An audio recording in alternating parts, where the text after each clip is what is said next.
بسم اللہ الرحمن الرحیم۔ السلام علیکم ورحمۃ اللہ وبرکاتہ۔ الحمد للہ وکفی وسلام علی عبادہ الذین اصطفی، اما بعد۔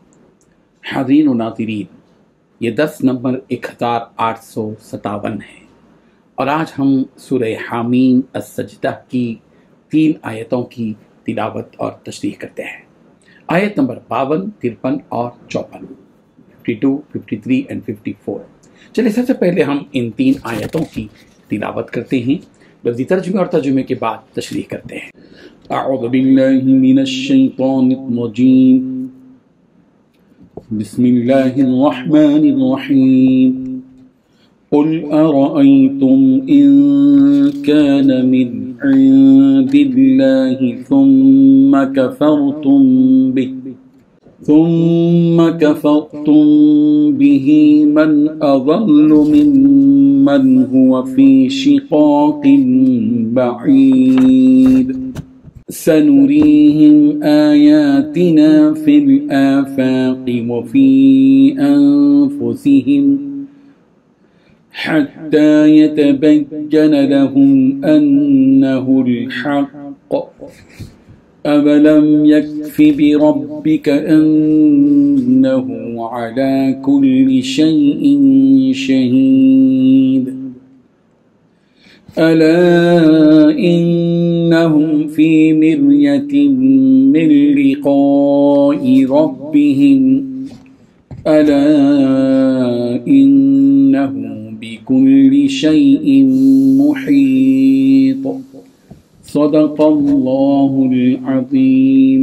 لفظی ترجمہ یوں ہیں، قل آپ کہہ دیجئے، ارأیتم بھلا دیکھو تو، ان کانا اگر ہو وہ، من عند اللہ اللہ کی طرف سے، ثم پھر کفرتم تم انکار کرو بھی اس کا، من کون، اضل زیادہ گمراہ ہے، ممن اس شخص سے، ہوا وہ، فی شقاق بعید دور کی مخالفت میں ہے۔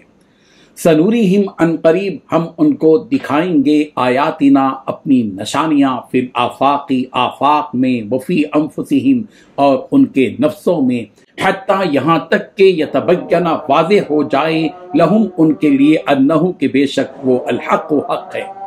اولم یکفی کیا نہیں ہے کافی، بربی کا آپ کا رب، انہو کہ بے شک وہ، علی کل شیء ہر چیز پر، شہید گواہ ہے۔ الا خبردار، انہم بلا شبہ وہ لوگ، فی مریۃ شک میں ہیں، من لقاء ربہم اپنے رب کی ملاقات سے۔ الا خبردار، انہو بلا شبہ وہ، بکل شیء ہر چیز کو، محیط گھیرنے والا ہے۔ ترجمہ یوں ہے، اے پیغمبر ان کافروں سے کہہ دو، ذرا مجھے بتاؤ کہ اگر یہ قرآن اللہ کی طرف سے آیا ہے پھر بھی تم نے اس کا انکار کیا تو اس شخص سے زیادہ گمراہ کون ہوگا جو اس کی مخالفت میں بہت دور نکل گیا۔ ہم انہیں اپنی نشانیاں کائنات میں بھی دکھائیں گے اور خود ان کے اپنے وجود میں بھی، یہاں تک کہ ان پر یہ بات کھل کر سامنے آ جائے کہ یہی حق۔ کیا تمہارے رب کی یہ بات کافی نہیں ہے کہ وہ ہر چیز کا گواہ ہے؟ یاد رکھو کہ یہ لوگ اپنے رب کا سامنا کرنے کے معاملے میں شک میں پڑے ہوئے ہیں۔ یاد رکھو وہ ہر چیز کو احاطے میں لیے ہوئے ہیں۔ ان 3 آیتوں میں 7 باتیں بیان کی گئی ہیں۔ پہلی بات، اے پیغمبر ان کافروں سے کہو کہ ذرا مجھے بتاؤ کہ اگر یہ قرآن اللہ کی طرف سے آیا ہے۔ دوسری بات، پھر بھی تم نے اس کا انکار کیا تو اس شخص سے زیادہ گمراہ کون ہوگا جو اس کی مخالفت میں بہت دور نکل گیا۔ تیسری بات، ہم انہیں اپنی نشانیاں کائنات میں بھی دکھائیں گے اور خود ان کے اپنے وجود میں بھی۔ چوتھی بات، یہاں تک کہ ان پر یہ بات کھل کر سامنے آ جائے کہ یہی حق ہے۔ پانچویں بات، کیا تمہارے رب کی یہ بات کافی نہیں ہے کہ وہ ہر چیز کا گواہ ہے۔ چھٹی بات، یاد رکھو یہ لوگ اپنے رب کا سامنا کرنے میں شک میں پڑے ہوئے ہیں۔ ساتویں بات، یاد رکھو کہ وہ ہر چیز کو احاطے میں لیے ہوئے ہیں۔ بزرگان محترم، اللہ تعالیٰ انسان کو اپنی آیتوں اور قدرت میں غور و فکر کرنے کی تاکید اور تلقین فرما رہے ہیں تاکہ انسان اسے دیکھے، اس کی آیتوں میں غور و فکر کرے اور اس پر ایمان لے آئے اور اس بات پر بھی یقین رکھے کہ جب قیامت ضرور قائم ہوگی، اور جب قیامت قائم ہوگی تو ہمیں اپنے رب کے سامنے اپنے ایک ایک عمل کا حساب دینا ہے۔ اس لیے ہمیں چاہیے کہ ہم برے اعمال کو چھوڑ کر نیک اعمال اپنائیں تاکہ کل قیامت میں ہمارا حشر نیک لوگوں میں ہو۔ چنانچہ اللہ تعالیٰ نے فرمایا کہ جب تمہیں یہ معلوم ہے کہ یہ قرآن اللہ کی طرف سے بھیجا ہوا ہے اور جو احکام اس میں دیے گئے ہیں وہ بھی اللہ تعالیٰ ہی کا حکم ہے، تو پھر تم اس بات کا انکار کرتے ہو، تو بتاؤ اس سے بڑا ظالم کون ہوگا کہ سب کچھ جانتے ہوئے بھی اس سے منہ موڑ لے اور اس پر عمل نہ کرے؟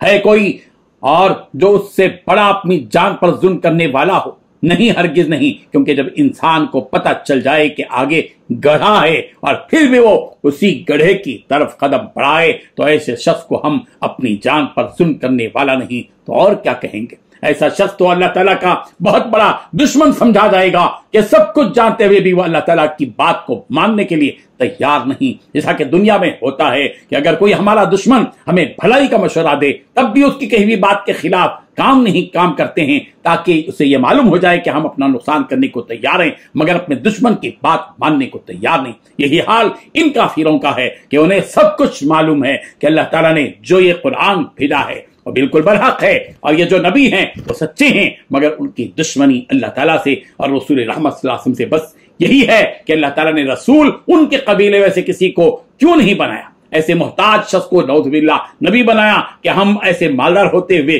کسی ایک فقیر اور محتاج شخص کی کیسے پیروی کریں؟ اللہ تعالیٰ فرما رہے ہیں کہ اگر تمہیں یہ کلام سمجھ میں نہ آ رہا ہو تو ہم تمہیں اپنی قدرت و وحدانیت پر دوسری نشانیاں دکھلائیں گے جنہیں تم اپنی آنکھوں سے دیکھ سکو گے، جیسے کہ اس کائنات کو پیدا کرنا ہے، یا آسمان و زمین، یا چاند و سورج، یہ بادل اور ہوا، یہ پانی اور پہاڑ، سب کے سب ہماری ہی قدرت کی نشانیاں ہیں، ہم ہی نے یہ سب کچھ پیدا کیا ہے۔ ان ربکم اللہ الذی خلق السماوات والارض فی 6 ایام ثم استوى علی العرش یدبر الامر ما من شفیع الا من بعد اذنہ ذلکم اللہ ربکم فاعبدوہ افلا تذکرون۔ حقیقت یہ ہے کہ تمہارا پروردگار اللہ ہے جس نے سارے آسمان اور زمین کو 6 دن میں پیدا کیا، پھر اس نے عرش پر اس طرح استوا فرمایا کہ وہ ہر چیز کا انتظام کرتا ہے، کوئی اس کے سامنے اس کی اجازت کے بغیر سفارش کرنے والا نہیں، وہی اللہ ہے تمہارا پروردگار، لہذا اس کی عبادت کرو، کیا تم پھر بھی دھیان نہیں دیتے؟ سورہ یونس آیت نمبر 3۔ ایسی بہت سی آیتیں اللہ تعالیٰ نے قرآن کریم میں ارشاد فرمائی۔ سورہ اعراف کی آیت نمبر 54 سورہ ہود کی آیت نمبر 7 سورہ فرقان کی آیت نمبر 59 اور سورہ قاف کی آیت نمبر 38 اور سورہ حدید کی آیت نمبر 4 وغیرہ میں یہ ساری باتیں بتائی گئی ہیں، اور ان تمام آیتوں کا مقصد بس ایک ہے کہ انسان ان ساری چیزوں پر غور و فکر کرے اور اپنے رب کو پہچانے۔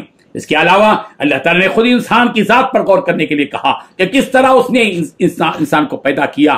وہ پہلے کچھ بھی نہیں تھا، پھر وہ ایک مادے کی شکل میں ماں کے رحم میں پڑا رہا، پھر وہ دھیرے دھیرے مختلف حالتوں سے گزر کر ایک انسان کی شکل میں ماں کے پیٹ سے باہر آیا کہ اس کی 2 آنکھیں ہیں، اس کے پیر ہیں، اس کے ہاتھ ہیں، وغیرہ وغیرہ۔ ان سب چیزوں پر بھی اگر انسان غور کر لے تو اسے اللہ تعالیٰ کے خالق ہونے پر یقین آئے گا۔ وفی انفسکم افلا تبصرون، تمہاری ذات میں خود اللہ تعالیٰ کی قدرت کی نشانیاں ہیں، کیا تم اس پر غور نہیں کرتے؟ سورۃ الذاریات آیت نمبر 21 اللہ تعالیٰ فرما رہے ہیں کہ اگر تم ان باتوں پر بھی غور نہ کرو تو بس تمہارے ایمان لانے کے لیے تو یہی کافی ہونا چاہیے کہ خود اللہ تعالیٰ یہ گواہی دے رہے ہیں کہ یہ قرآن برحق ہے، اور جو اس میں باتیں بیان کی گئی وہ بالکل سچ ہیں، اور جو کچھ تم کر رہے ہو وہ اسے دیکھ رہا ہے اور وہ اس پر گواہ بھی رہے گا۔ چنانچہ فرمایا کہ کیا تمہاری رب کی یہ بات کافی نہیں ہے کہ وہ ہر چیز کا گواہ ہے؟ اگر صرف اس بات کا بھی یقین انسان کو ہو جائے کہ یقیناً اللہ تعالیٰ ہمارے ہر عمل سے بخوبی واقف ہیں تو پھر وہ کبھی گمراہی اور برائی کے راستے پر نہیں چلے گا۔ لیکن کافروں کے گمراہ ہونے کی ایک ہی وجہ ہے، اور وہ یہ کہ وہ لوگ اس بات پر یقین نہیں رکھتے کہ قیامت قائم ہونے والی ہے، اور جب قیامت قائم ہوگی تو ہم اپنے رب کے سامنے پیش ہوں گے اور اپنے اعمال کا حساب اسے دیں گے۔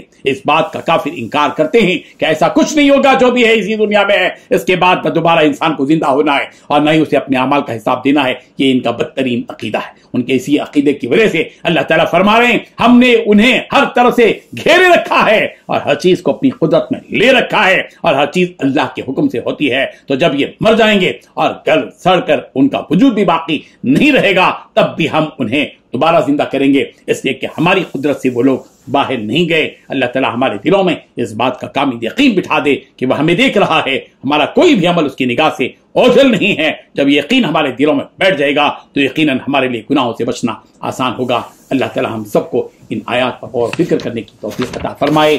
آمین۔ وآخر دعوانا ان الحمد للہ رب العالمین۔